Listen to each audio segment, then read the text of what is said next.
Dallas, Pennsylvania. You know, ever since... Sir, can you please spell your name?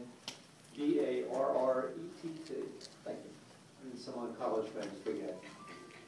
Ever since in 2010, when I got a young surveyor to let it slip that there was to be a planned compressor station next to the Dallas schools, I feel like this gas line pipeline subject has become like the movie Groundhog Day, where events repeat themselves over and over, and so here we are again.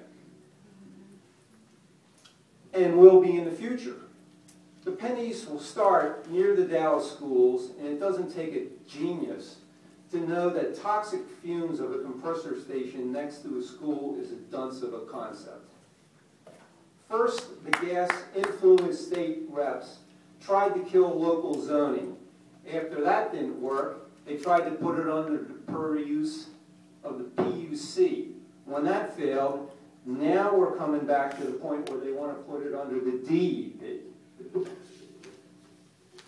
Back then, as far as eminent domain goes, my state rep, Lisa Baker, said, well, don't worry about that. That only applies to interstate FERC pipelines. Well, guess what?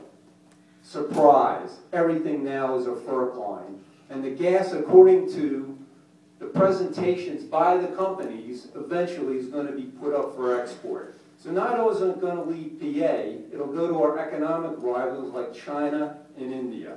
But the big joke is now that the industry is asking to raise your rates in order to pay for the build of the pipelines that are going to eventually export it and further drive up your rates. When the Mark I pipeline was granted FERC approval, half the properties were condemned the next day. The actual convenience is primarily for the private sector gas industry, not for the citizens of Pennsylvania. As such, these pipelines should not be permitted under FERC. By the way, FERC, from what I understand, and correct me if I'm mistaken, has never denied an industry application for a pipeline. FERC should work for the benefit of citizens, not to enable corporate profits. FERC may be losing sight of its original mission as such, and it might be high time to replace it under the EPA and the State Department, so that it is directly held responsible to the people of the country instead of the corporations.